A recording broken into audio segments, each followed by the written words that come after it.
Hi friends, welcome to my channel. இன்றைக்கி வீடியோவில் என்ன அப்படின்னு பார்த்தீங்கன்னா, ஒரு வழியாக நம்ம வீட்டுக்கு கிரைண்டர் வாங்கலாம் அப்படின்னு சொல்லிட்டு நம்ம சுந்தர் ரேடியோஸ்க்கு வந்திருக்கோம்.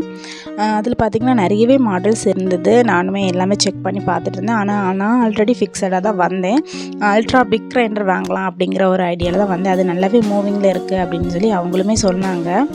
நிறைய பேர்கிட்ட நான் ரிவ்யூஸும் கேட்டிருந்தேன். இதுக்கு முன்னாடி யூஸ் பண்ணவங்கள்ட்ட எப்படி இருக்குது அப்படிங்கிறது எல்லாமே கேட்டுட்டு தான் நான் வந்திருக்கேன். இதை பார்த்து வாங்கலாம் அப்படின்னு சொல்லிட்டு. அப்புறம் இல்லாமல் குட்டி குட்டி டவுட்ஸ்லாம் இருந்தது. எந்த மாதிரி யூஸ் பண்ணிக்கலாம் அப்படிங்கிற மாதிரிலாம் டவுட் இருந்தது. அதனால தான் நம்ம நேரடியாக பார்த்து வாங்கிக்கலாம் அப்படின்னு சொல்லிட்டு வந்துட்டேன்.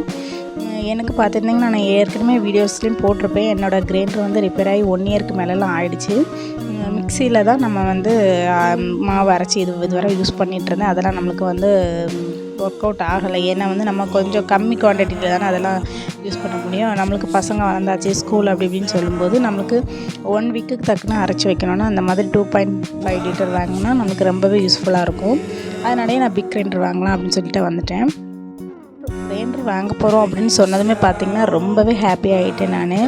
ஏன்னு பார்த்தீங்கன்னா கடையிலேயே மாவு வாங்கி கட்டுப்படி ஆக மாட்டேங்குதுங்க. கிட்டத்தட்ட 1 இயராக பார்த்திங்கன்னா கடையிலே தான் வாங்கி யூஸ் பண்ணிகிட்ருக்கோம். நம்ம அரைச்சி பழகி யூஸ் பண்ணவங்களுக்கு இந்த கடையில் வாங்குறது என்னவோ அவ்வளோ இஷ்டமே இல்லை.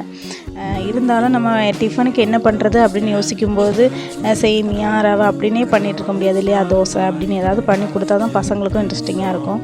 நீங்களும் இந்த கிரைண்டர் தான் யூஸ் பண்ணிகிட்ருக்கீங்க அப்படின்னா கமெண்டில் சொல்லுங்கள். நம்மளோட பேக்கிங் எல்லாமே ஓப்பன் பண்ணி எல்லாம் செக் பண்ணி பார்த்து தான் கொடுத்தாங்க. என்னோடய ஹஸ்பண்ட் பார்த்திங்கன்னா ஃபுல்லாக என்ன போட்டு கமெண்ட் பண்ணிகிட்டே இருந்தாங்க. நீ கிரைண்டர் வாங்குறதெல்லாம் சரி, இனியாவது ஒரு வழியாக எல்லாம் மாவெல்லாம் அரைச்சி எடுத்து வச்சிருவியா, இனி அப்போ வெரைட்டியாக தோசையெல்லாம் சுட்டு தரணும். அந்த ரமணி வைசஸ் ரமணியில் வந்து இந்த வெரைட்டி தோசைன்னு ஒரு காமெடி வரும், பார்த்துருப்பீங்களான்னு தெரியல. அந்த மாதிரி நானும் இனி வெரைட்டி தோசை நிறைய கேட்பேன், நீயும் அந்த மாதிரி நிறைய சுட்டு கொடுக்கணும் அப்படின்னு சொல்லிட்டு நல்லா கமெண்ட் பண்ணிகிட்டே இருந்தாங்க. பசங்களும் சேர்ந்து என்னை போட்டு கமெண்ட் பண்ணிகிட்டு இருந்தாங்க. நல்லா ஃபன் பண்ணிகிட்டே இருந்தோம்.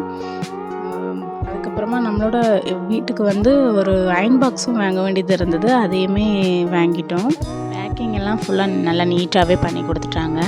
அப்புறம் பார்த்திங்கன்னா ஹரிஷுக்கு ஸ்கூல் யூனிஃபார்மும் வாங்க வேண்டியது இருந்தது. அதையுமே வாங்கிட்டு அப்படி கிளம்பிட்டோம்.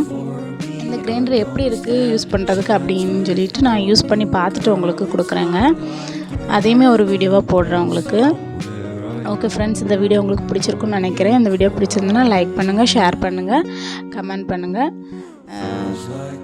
சப்ஸ்கிரைப் பட்டனை கிளிக் பண்ணுங்கள். ஓகே ஃப்ரெண்ட்ஸ், பாய்.